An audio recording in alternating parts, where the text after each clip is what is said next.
Water is the softest and most yielding substance, yet nothing is better than water for overcoming the hard and rigid, because nothing can compete with it.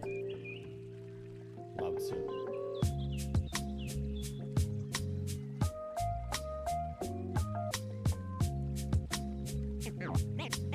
Name straight, new wave.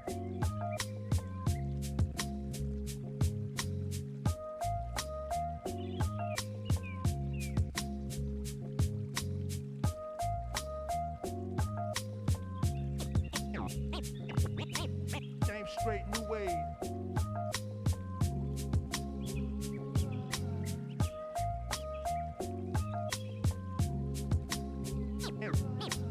Name straight, new wave.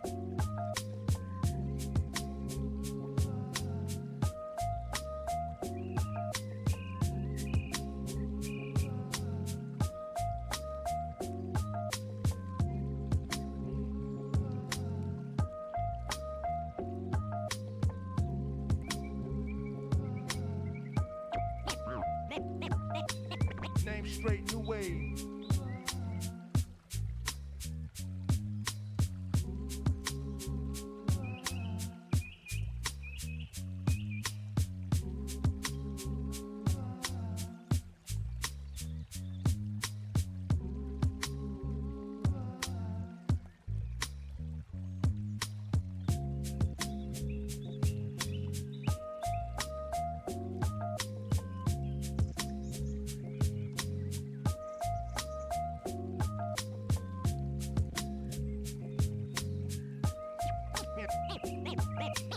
Name straight, new wave.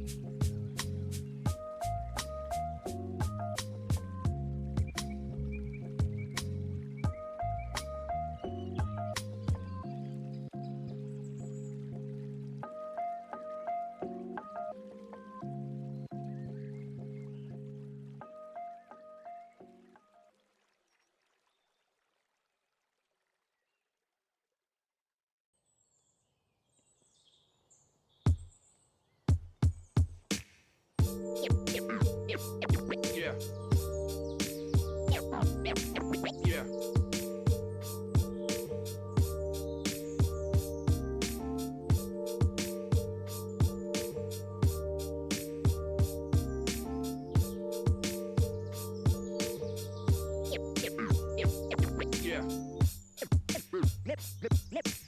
Memories. Memories.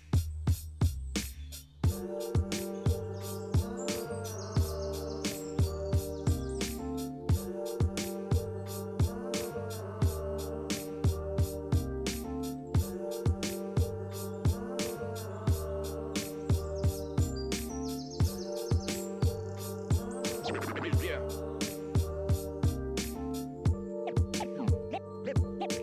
Memories. Memories.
brand new season of CGL.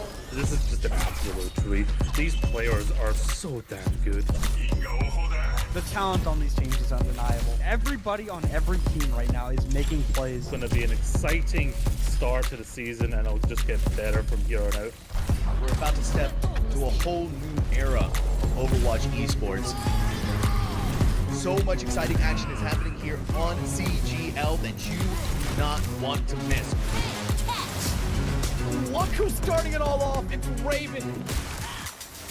No one to necessarily figure out what is the right way to go just yet. What a nice roll through. It's just gonna solidify everything within those. Does come back, and Arsario gets the mech, but I don't need a mech. I'll kill 4 anyway. This is just a highlight reel for Arsario right now. They're making a statement in the EU Masters here.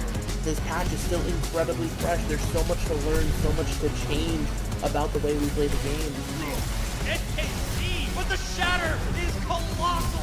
Let's get it going. Trades keep coming through. Lores, you're gonna be able to find these shots true. Idu on the overclock with 2. Here comes an Amblet immediately goes back to fine skills, slicing and dicing their way through 2, 3, so back and forth.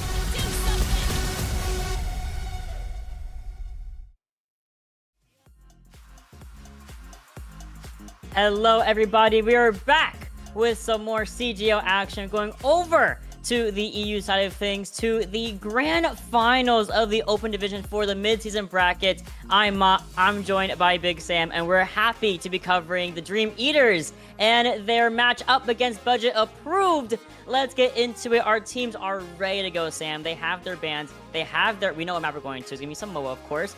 It's gonna be a fun one, is it not? Yes, sir. These two teams played right before playoffs, so both teams for the back studied the film, went over coaching. So I'm assuming there are going to be adjustments on both sides. So could be the same as last time, could be different. Who knows?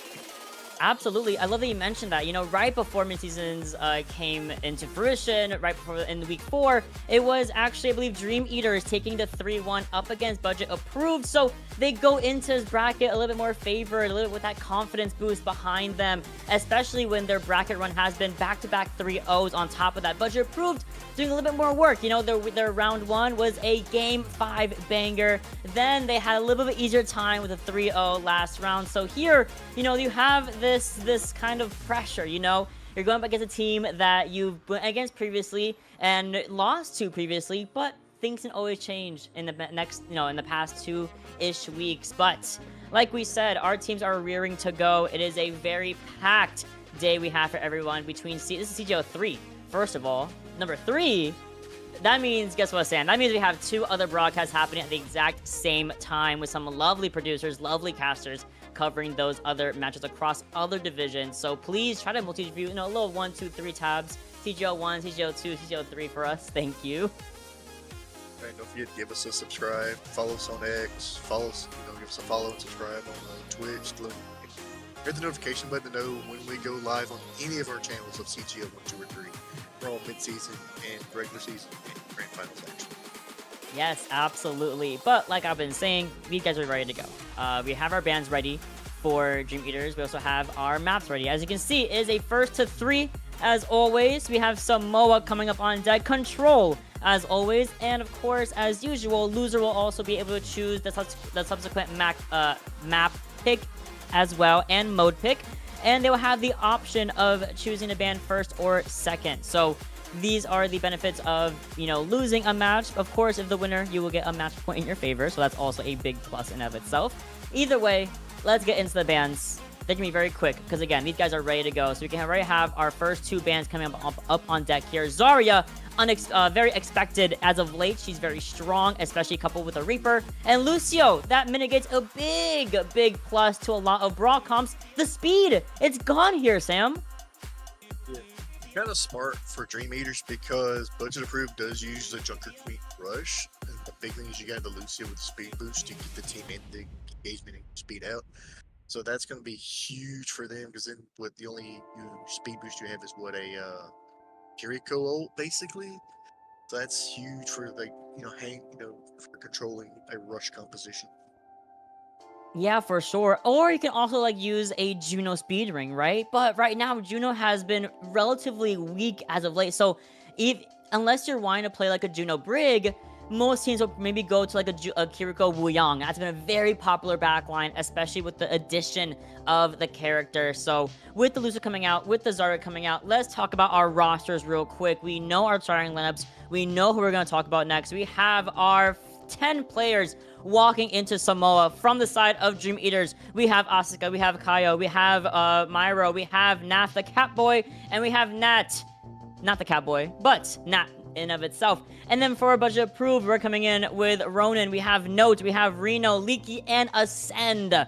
10 fantastic players, 10 extremely talented players, and they all have subs that are all equal in that talent. So I am excited to see how this grand finals for the mid-season is going to go. This is so important for standings, for points to be built up, especially when you want to qualify for the playoffs of CGL Season 16. So everything is on the line here. Everything matters for these two teams.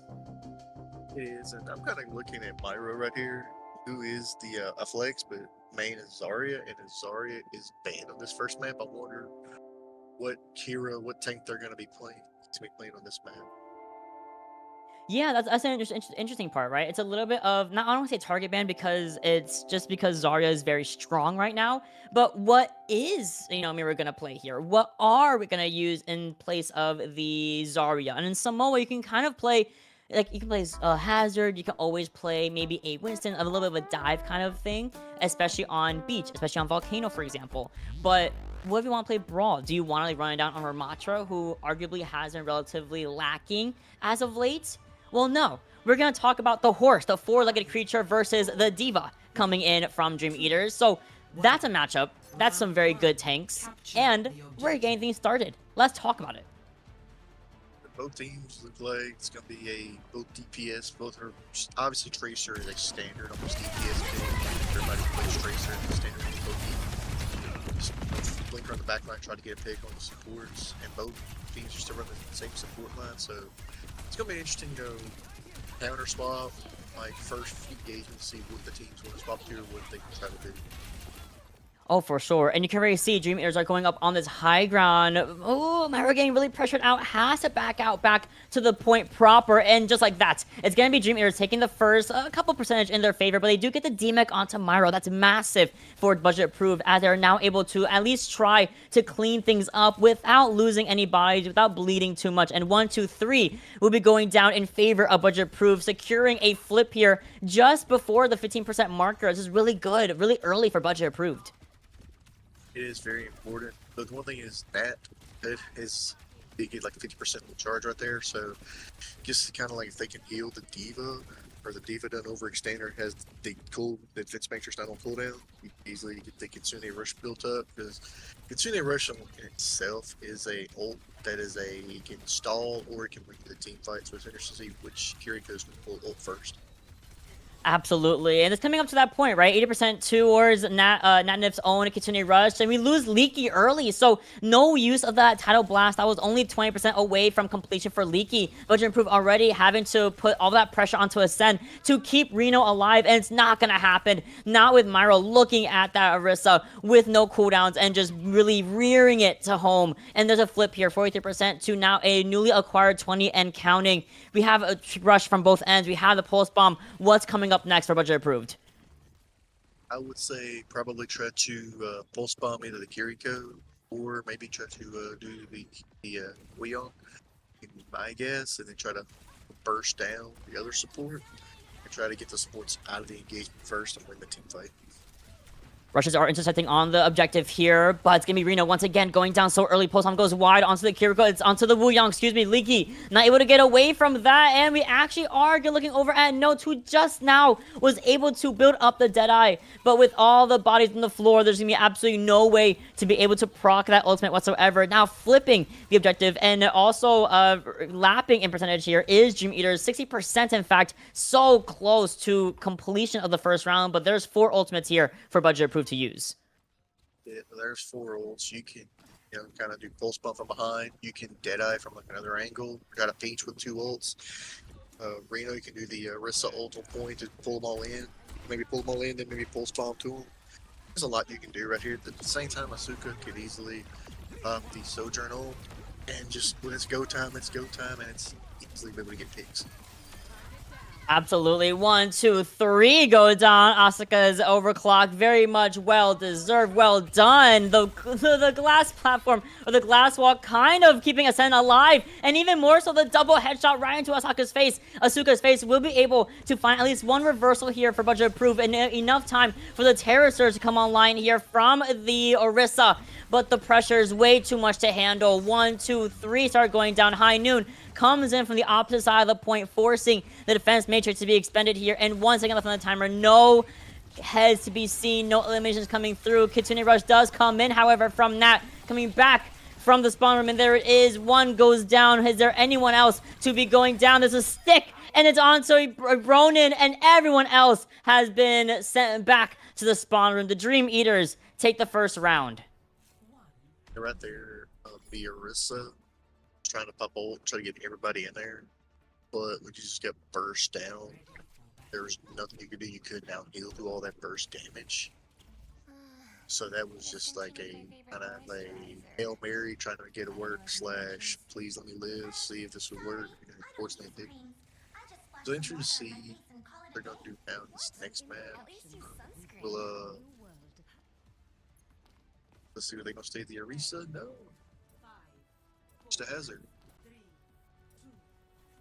I mean, I wouldn't, say the Orisa here. I'm glad with the hazard change from Reno. I think also I mentioned it, Beach gives way to a very, pretty dive-heavy composition that can absolutely be played here. So that's why you're seeing the Diva come in. You're seeing the hazard also make an appearance from Reno. And I like it a lot. Otherwise, no other swaps from either team as far as I can recall. We're going to keep the Sojourn, keeping the Sojourn against the Cassidy, keeping the Kiri Wuyang backline. And now you also see Dream Eaters stabilizing the objective itself, staying on this point, forcing pretty much a reposition from Budget Approved. But Asuka is going to be the one to be looked at by Ronin. Does force out the recall early on, slides into the fray, into Note, and just goes in for a headshot right to the noggin with the rail shotgun. And just like that, we are seeing the point go back in favor of Dream Eaters, and they're going to clean up everyone else.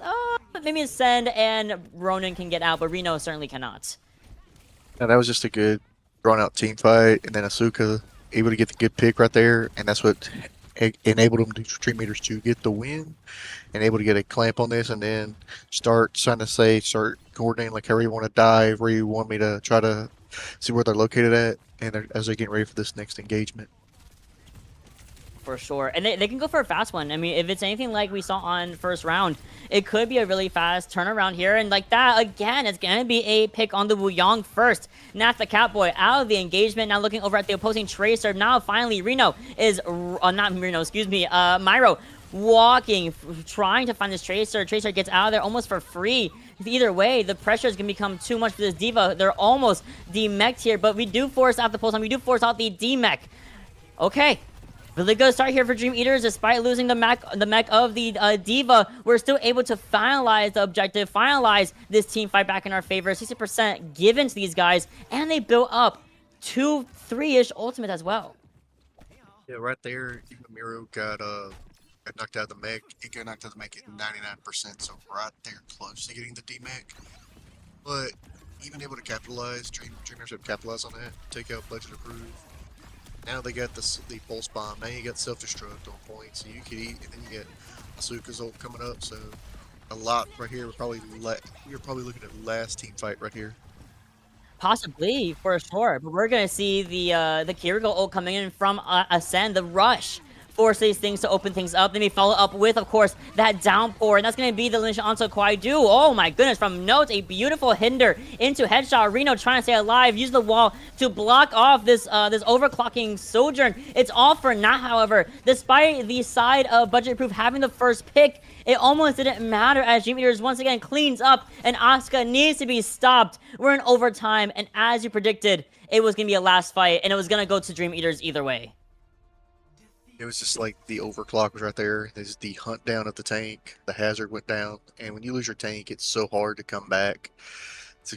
From that, it's just Sojourn's got such a hard carry potential / hard team fight carry potential. There's 1 or 2 elims, 1 or 2 headshots just ends the team fight before it begins.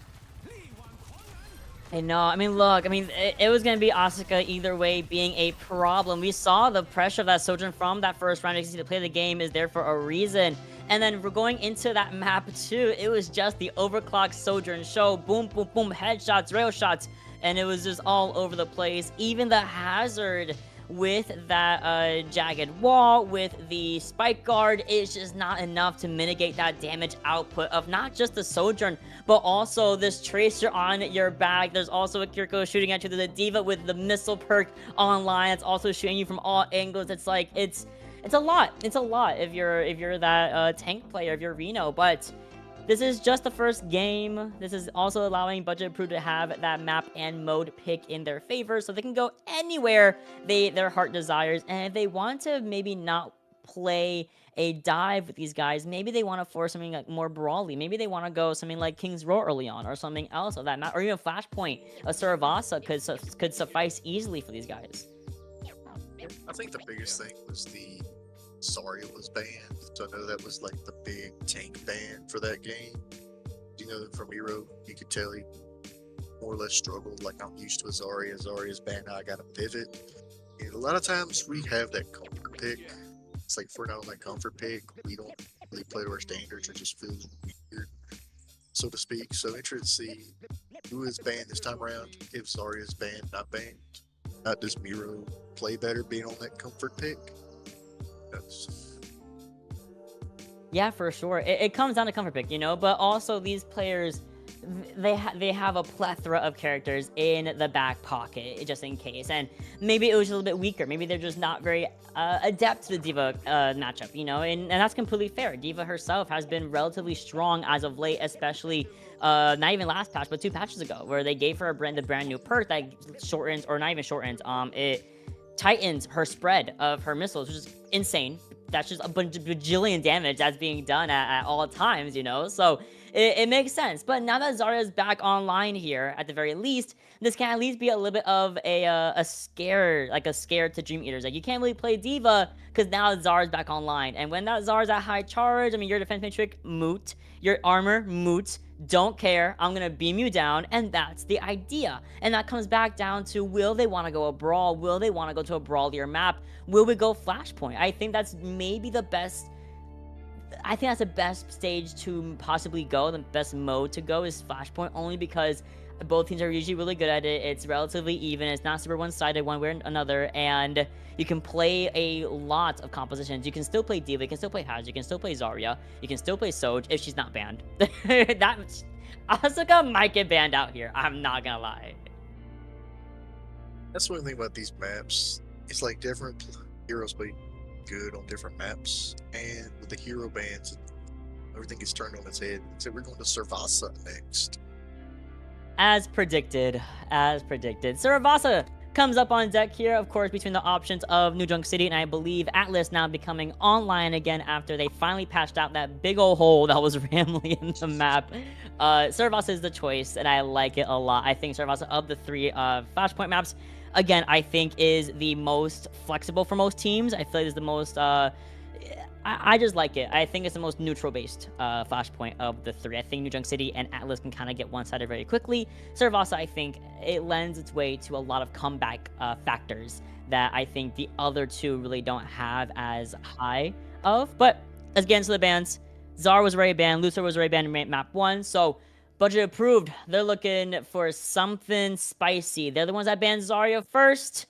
What is the option? Is it a Diva ban? Is it a Soj ban? I think both of which would be fantastic bans. Or maybe even go for something like a Tracer to help mitigate that off-angle pressure. Yeah, Tracer was literally on both teams, so it's interesting to see if they do that. It would kind of hamper both, you know, just play styles to figure out what they would do after that. I could see the Sojourner after the last, you know, player of the match and all those gigs and good old. So, looks like we got it. Was it? The Wu Yang? Ooh, you know what? I like it. I'm a big believer of the Wu Yang ban in general. I think we should just keep banning Wu Yang. Wu Yang is... I'm biased. I'm a good caster. I am not going to get mad. Wu Yang ban coming in from Budget Approved. Dream Eaters now having their ban phase. They have the choice of either a tank or a DPS ban. And again, we could just kind of see a hit on not maybe you know, maybe not the Tracer, because I think that, you know, Dream Eaters was doing a fantastic job of keeping the Tracer mirror in their favor. So instead, they're going to go ahead and just kind of ban out Sojourn anyway. Why not? They went ahead and did that. So with the Sojourn coming on deck, with Wu Yang coming up on deck, maybe the Dream Eaters want to force a mutual hit scan mirror between their hit scans, or maybe they are doing a substitute of some sort. But either way, Soj and Wu Yang will not be applicable in Saravasa. I'm interested between Naft and Lee and was it Lampy? Both play Wu Yang, so I'm curious to see, are they going to stay in the game or are they going to get swapped out since their main hero is banned? I wonder how they're going to pivot or what the team strategy is going to be behind that. Yeah, for sure. You know, with Wu Yang, to be fair, Wu Yang is relatively new, so... But I know a lot of support players love playing that character. Like, even myself, I was kind of, I'm not going to learn how to play him. And then I played him in my open queue matches, and I was like, wait, this character's stupid fun.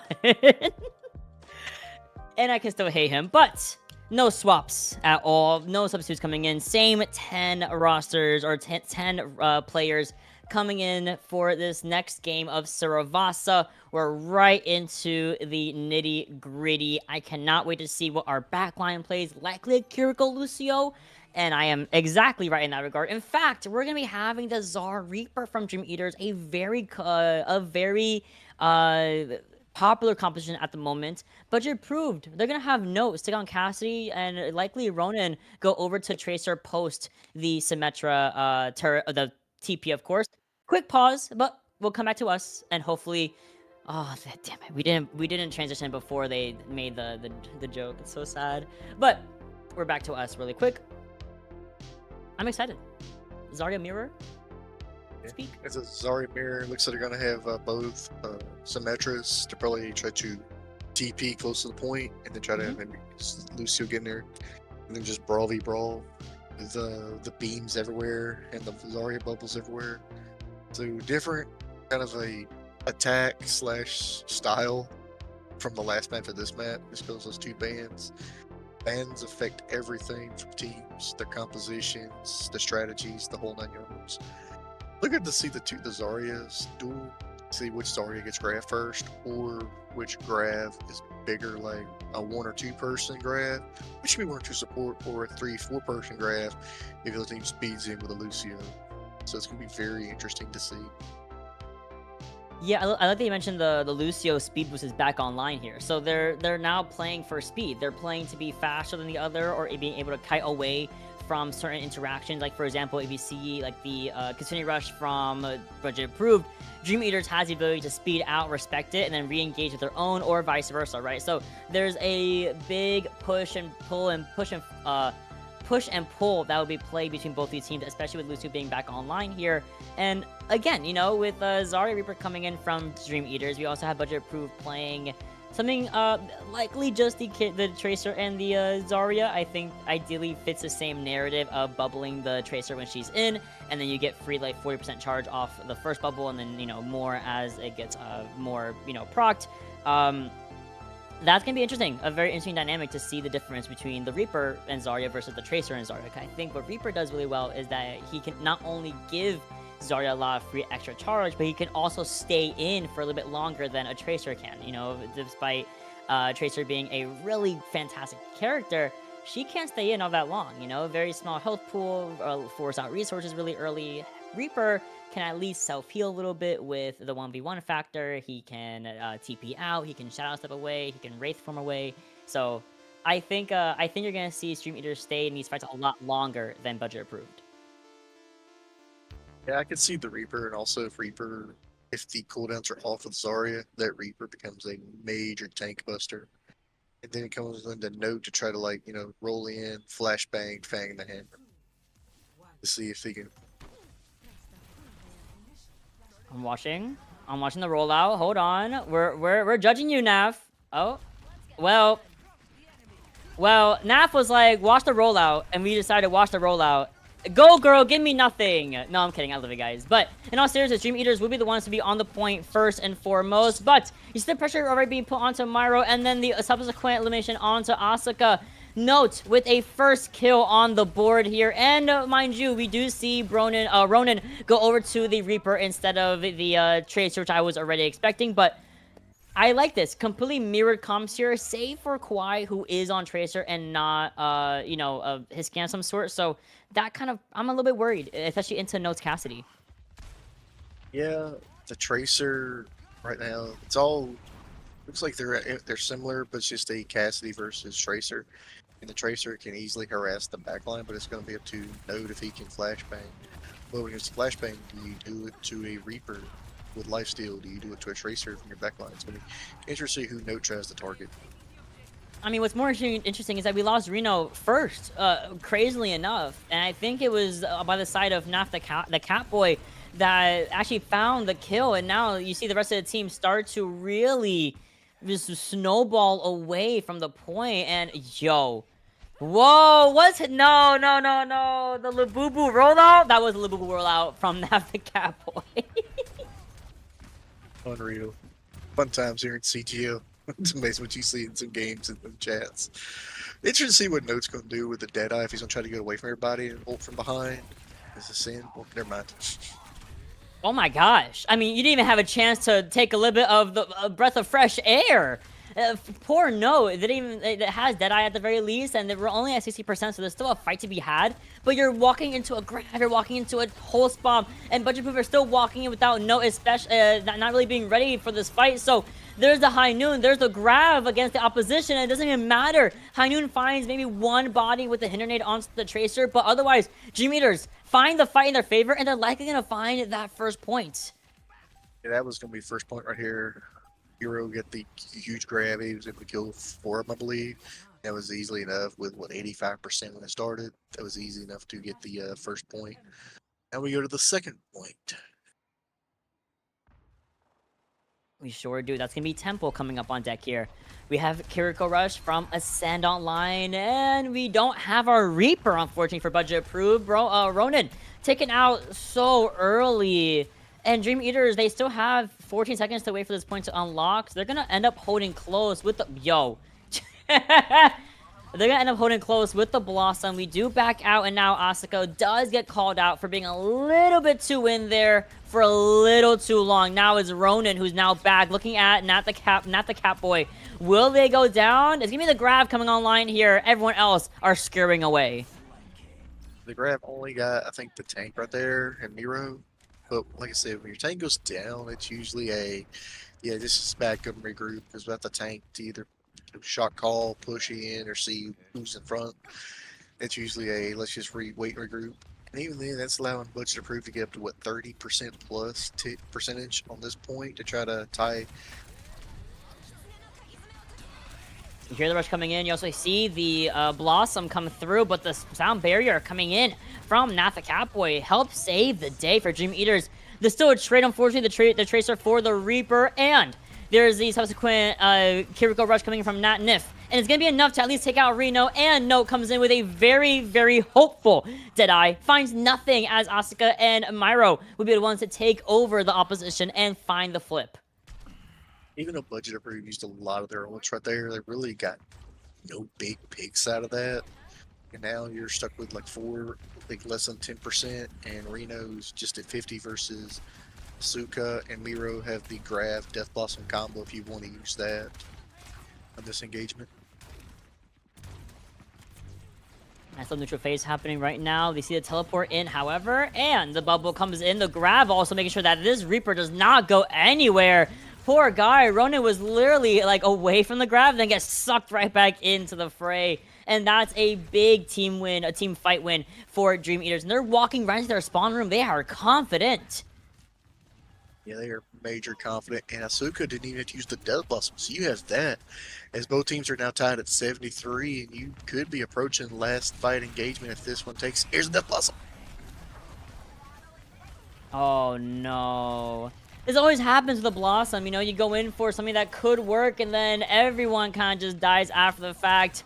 However, Aquariu comes in with a little bit of a double elimination, maybe onto Note as well, force the recall. Now looks at the Cassidy, but Ronan with that new long-range perk, however, does find Aquariu in the fray, and we find the flip for Budget Approved.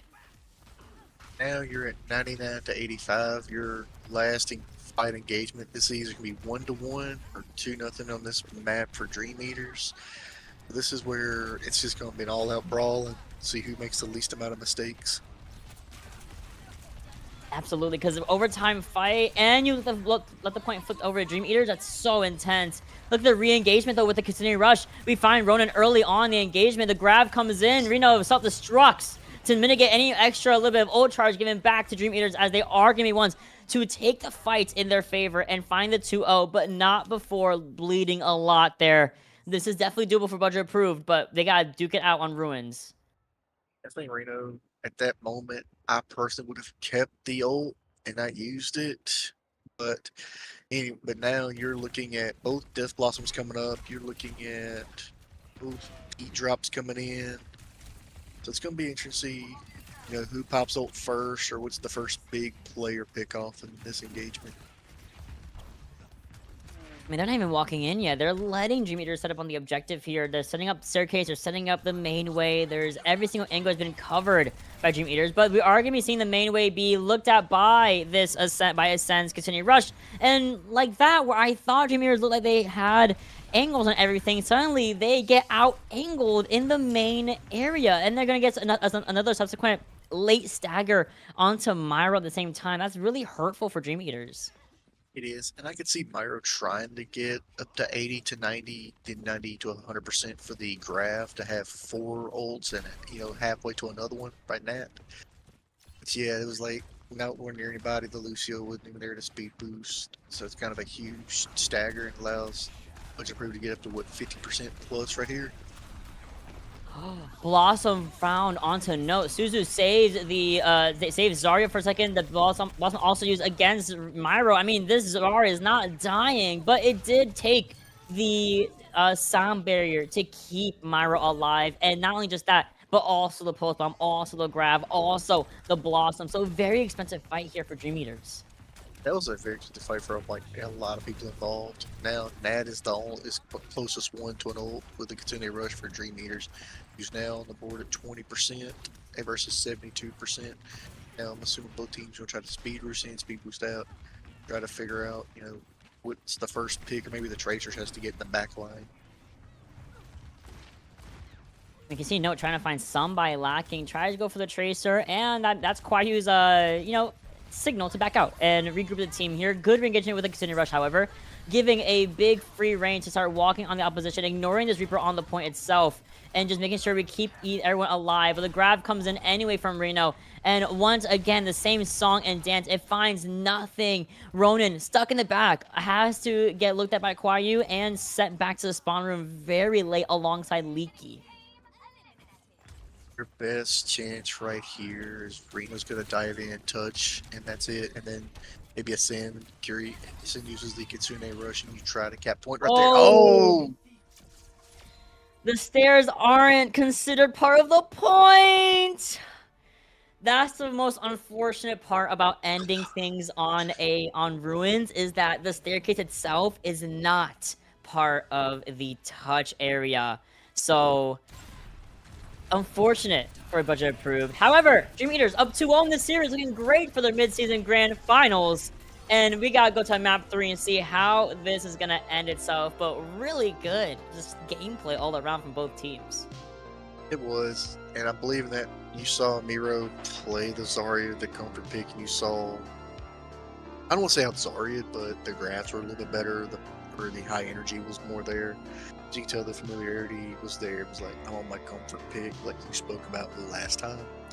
I think that played a huge part for Dream Eaters. It was just like, when your tank player is confident and comfortable, the whole team's like, the synergy just feels better.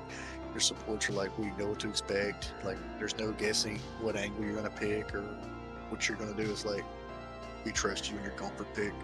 We trust you like on this is your style of map, your style gameplay and your map. So I think that played a lot for Dream Eaters and Myro on the Zarya right there.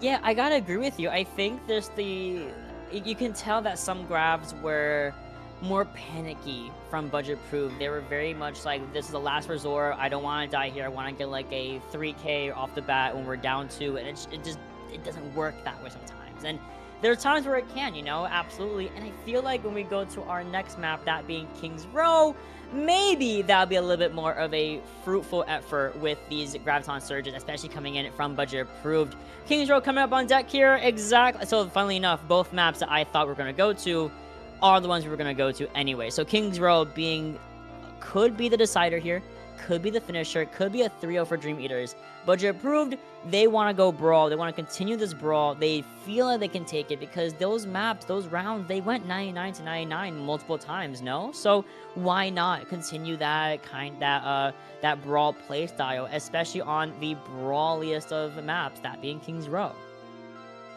King's Row is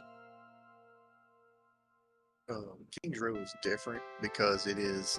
You could do dive, you can do brawl, you can do a Ryan charge, you can do a Winston dive, a Ricky Ball dive. King's Row is one of those maps almost any tank can be played for offense or defense. Oh, for sure. I've seen teams usually love brawl, right? Ryan, Ram, Zarya, Orisa, very much like your staples. But I've seen teams go with a Winston. I've seen teams play ball on attack and defense of King's Row. I've seen it. You know, it's a very versatile map. I think because so many teams have scrimmed it, they know the King's Row is everyone's map. They know it from the back and the front of their hand. They know it by heart. So with that in mind, with the possibility of wanting to play Zarya, of anything like that, let's take out the D.Va, because that D.Va was very much a menace on that first map of Samoa. Dream Eaters now have the option of a damage or a support ban, and low-key, we could experiment a little bit here. I think a Kiriko ban would be pretty fantastic as well. It's map 3, it's Kiriko ban, why not at the same time? But also maybe a more focused ban onto Notes Cassidy, for example, could be a big one. You know, one thing to think about with King's Row is I'm not saying, oh, a May ban? I was gonna maybe say maybe a Widowmaker, because you got high ground, high sights, and a Widow can snipe across the map when you least expect it, but I was not expecting the May ban. I do like the May ban because this does mitigate what Brawl does best, which is that first a defense hold. Those walls are so strong in the main entryway, right? And she's a strong character in general with a Brawl comp. So May is basically you cannot play Brawl effectively anymore on King's Row, which is very smart. You still have Lucio, you still have Baptiste, you have all these things that can definitely give you value, but no May, that's pretty big. Also, we have a sub coming in. Let's talk about it. Let's get our boy Delta in here for budget approved. You see the Ash favor. I'm excited to see some hit scan action coming in from Delta. So that means Notes will be having a little bit of a backseat watching this third game to see how it goes. Still keeping the same other 4 members for budget approved for this third and possible final map. Or this could be something very beautiful for budget approved if they get the reverse sweep from this point forward. But that is all we have. The 2 options are win or lose, and losing here would be unfortunate. Either way, King's Row, let's get into it. Let's get things started. Budget approved attacking first. Budget approved, Delta coming in, Delta on the Reaper so far, kind of interesting. I can swap a few times in the spawn room before it starts. Or they go Ash, or maybe even high ground on that ledge for like a Widow headshot, just to see. They can see where they are, see where maybe like force them out or make a move, and then swap off the Widowmaker and maybe go Ash or something for like either a shot at close range or a sniping kind of long range. We shall see. Yeah, usually the Widow spot on attack is really, really popular, and that's why you can see Dream Eaters are staying a little bit more around these covered areas.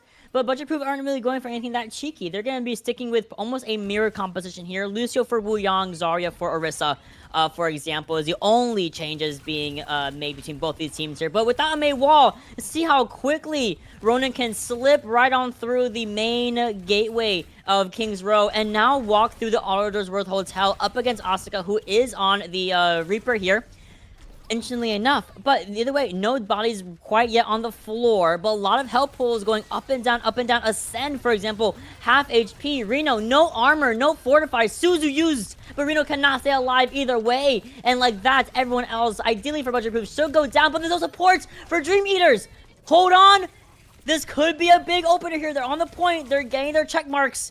Can they find the elimination onto this Tracer? They certainly do. Ascend popping off.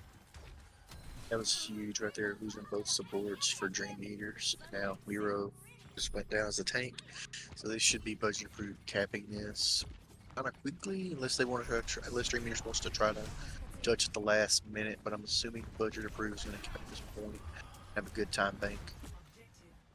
Not even just good, one of the best time banks you can ever get on King's Row. You know, this is almost the maximum amount of time you can definitely get. And, I mean, again, like you mentioned, the taking care of both NAF and Nat was absolutely the play here for budget approved. They have cleared with 5 minutes, and they're going to continue by continuously looking at these backliners. There goes Nat first and foremost. There goes Nat after the fact. And then you know what? Why not? Let's continue with the continued rush. We get rid of Asuka. We get rid, or we're trying to get rid of Myro at the same time. Recall force our early Kwai trying to stay alive and get rid of this Tracer. Forces their other recall. So at the same time, this cart, mind you, has just now started to get some actual progression. So we use a continued rush, and we're not out of the street phase quite yet. It was a good little engagement, go back and forth, little trade-offs to see, and then the Tracers back off, and then do the cart. At least one person's on it, which if one person's on it doesn't get as much as 3, 4, 5 people are on it. So it's kind of interesting to see who's going to beat on the payload. Assuming it's going to be the carry code, probably Beauty. Link around the Lucio's with the Marissa that's ulting. Oh my, again, both Naf and Nat are not in the fight. Terror Surge takes care of the Kiriko and the Wuyang, arguably two of the best counters to the Terror Surge just inherently as a character, or as their characters. So interesting. 3 minutes and 45 seconds. They're about to cap second. They are. That's a huge team fight win. That's everybody on the payload. That's like, hey, we can all get on it, all push it. And you still got Lucio B. You still got Pulse Bomb. You can the Tracer can flank around and Pulse Bomb one of the two supports or the Zarya if the bubble's not on cooldown. Okay, finally some wins here. We get rid of Ronin, but unfortunately the trade-off for the Zarya, not my favorite. Asuka comes in with a very heavy-handed Death Blossom. Unfortunately, once again, it's not going to be enough, you know, at least to stay alive in that engagement. But thankfully, Dream Eaters from the side of Kwaryu and Nat and Naf, funnily enough, will be the ones to secure the win here, just under 5 meters. Yes, Dream Eaters was kind of reeling right there, and they had to win a team fight. They had to win engagement to get some momentum going and go. Just kind of relax and calm the nerves of, okay, they're pushing it, we're struggling, keep backing up, let's just engage, let's get a team fight win. Which now you're like, okay, now it's weakest. Oh, here's a graph coming up. Oh, but Suzu as a cooldown mitigates not just the grab, but also that pulse bomb, which would have been absolutely fat from Kwaryu, but it's not going to happen today. Budget approved, make the comeback. They re-engage in this fight with a lot of life left in their systems. And just like that, losing out on Leaky, not too shabby. Losing out on Delta, not end the world. We get the cap. We have just under 4 minutes to go. That was huge for Miro with the ult, and then it was just the Suzu just saved everybody, and the beat drop was there. So it's like that grab was nullified and void, and that is not what you want as a Zarya player. You'd rather force those out before you grab. Now let's see if Dream Eaters kind of backed a little bit more. Do they try to how they want to get some momentum back on their spot? Probably using Kitsune Rush right here. And they're going to have to. Dream Eaters' momentum has really deteriorated between not even just the last game, but the first 2 games into now. They're struggling with this defense phase for King's Road. Here comes another Terror Surge. We saw the value we got last time, and it's not going to be that, but it's going to be the 3-piece of the Death Blossom from Delta that takes care of everybody pretty much from Dream Eaters. They're going to turn the corner here, looking down the lane of victory with just under 3 minutes to go. Looks like the Delta coming in, the Delta swap so far has paid off for budget approved. And now Reno is on the Aga, and I think Asuka is on the Sojourn. I believe that's it for the swaps right now. It sure is, but Asuka is again a target. You know, once you have no slide, I mean, you are just a victim. And there's a slam from Reno, the subsequent elimination onto Naf. It's a constant battle of taking care of both of the supports for Dream Eaters and just getting the team win after that. Budget approved. They come back with more fervor than ever with a 3-point win here on Kings Row and a very fat health bank of what, 2 minutes and 30 seconds? Yeah, 224. That's insane on Kings Row. It is insane. So that is a good attack time if there is overtime. If I'm Dream Eaters, I would say, look, last round didn't happen. Or hey, it's a bad round. We all kind of played bad, or we all have bad positioning. Hey, we're attacking. Let's just focus on our attacks. What we do best at. Let's get a higher time bank than them, and let's play our game. Because there's a lot of times Budget Approved just had their foot on the gas, and they just would not let up, and they just kind of look like the exercise of demons from the first 2 rounds. So interesting how Dream Eaters respond to. Are we getting? Nah, I thought we was getting. But we get a Widow on defense. Yeah, absolutely. I do feel like a lot of the problems from Dream Eaters was just losing your backliners early. Terror Surge constantly up against Nath and Nats the entire time. But with some swaps here, we see Asuka now going over to Cassie, no longer playing that Zara Reaper as we had seen earlier. They want to play something that's a little bit, at least I think, more in tune with Asuka's power as a hit scan. So I do want to see these headshots fly. I want to see some pressure coming in from Dream Eaters onto Budget Approved. It looks like Tracer v Tracer duel as always. We got Asaka versus Delta. This is the Cass versus Reaper. Reaper's already had a great form away, so they're getting burst down. It was interesting to see the chess match already playing dividends right here. There goes Ronin. Early pick too onto the Tracer. Not too much of a hindrance, but once you lose your Reaper though, that's kind of where you have to. You gotta hold it. You gotta go back. And you're gonna give Dream Eaters pretty much this first objective really early, almost mirroring the same time bank. If they aren't able to get a pick or a touch, and they're not going to. It's being Kwayu is pretty much single-handedly taking everyone back. 5:40 on the clock. I think only a 20-second difference between what Budget Approved was able to get as well. They were like 5:20 versus 5:40, so both time banks are right there.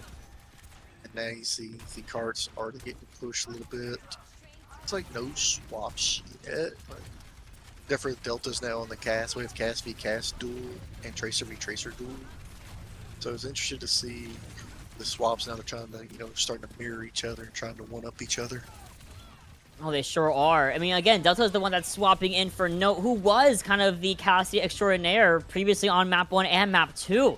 With that being said, Ascent comes in with a Kitsune Rush, a little bit above than Nat's own rush that was able to be mirrored, but with a big disengage from Dream Eater, they're going to actually now re-engage here, likely with Nat's Kitsune Rush, especially around these 2 corners. The grab also online. Spin used early from the Orisa. We lose Kwayu at the same time, however, very much understandable for the Cass Tracer matchup. Either way, nice slow pace game here. We're seeing Budget Approved walk in again, re-peeking the Zari, re-peeking the rest of the team of Dream Eaters, goes for the spear, and it's still a little bit of a standstill for now. Yeah, I would have tried maybe 5 ults. I would have used Miro's ult right there. You have no beat drop on the side of Leaky, so that could have really could have helped you. I tried to get a pick or 2 right there. Oh, Pulton finds both of the Cassidy's grab used and the sound barrier at the same time. Might have been a little bit of a, I would say a little bit missed time on the sound barrier. Once you already lost Reno, I think we didn't really need to use it because we kept it for a little bit longer. But honestly, with both support ultimates having been used, it's not really too much of a problem. So still, we have Deadeye online for both teams here. Let's see what they do with it. Yeah, most Deadeyes you won't try to flank around, get behind them, the enemy team, and then ult or try to go on the other side. So as soon as you see what both casts, if you're trying or which one's going to pop it first or get more usage out of it. Oh! I mean, again, trading the Cassidy's. The Tracers are just on Cassie duty, and then they're on each other. Thankfully, Ronin gets the mini pack and finds a way away from the mirror match. But this car is now around the corner, around the bend. Tidal Blast comes, not Tidal Blast, excuse me. The wave comes in to keep our Zarya alive, but Myro, unfortunately, LOS by accident away from the engagement. And since Casino Rush is definitely not helping in that regard. It's a big win here for Budget Approved. We just gotta make sure we get out with the skin of our teeth if you get the rest of Dream Eaters. The one good thing about that last engagement where both Cassidys died was Asuka did not pop Deadeye, so they still have the Deadeye on the side of Dream Eaters. And both teams have pulse bombs, so I'm assuming both Tracers are going to try to flank around, get the Kyriakos, I'm assuming, get both pulse bombs, try to take those out, and Asuka may try to Deadeye from the maybe a backside or something, or with a Zarya bubble. Oh, unfortunate. I think the pulse hunter did a lot of extra damage around Asuka, and then unfortunately there was Reno right up there to follow up with that engagement. So with that being said, I mean, the backliners are backing out. We have the Terror Blast coming through from Naf, however, onto the Tracer.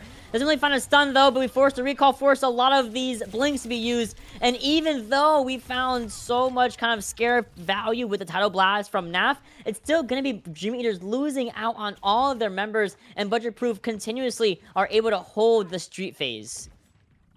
Yeah, like right now, you know, I know a lot of people won't talk about that much, but you know, you blink, you had 5 minutes on the clock, 5:40. You're now down to 2 minutes. You're about what, a little more than halfway there. So Budget Approved's done a great job on the defense of holding them and bleeding that clock as much as they can. And for Dream Eaters, you got to wonder, like with a minute 45, like when are they gonna try to get the attack, push through, and try to get the point, or Budget Approved clamping down defense leads to their first win of the series. Well, first, we're going to go with the continued rush, and that's going to be responding with another Terror Surge. As Pulse Bomb goes in, Ascend comes into Suzu, though, and the Sound Barrier also mitigates the entire Pulse Bomb advantage that we thought we had from Dream Eaters. And again, it is just the budget-approved show. This was the map they needed to go to. This is the map they needed to get that confidence boost back under their belts.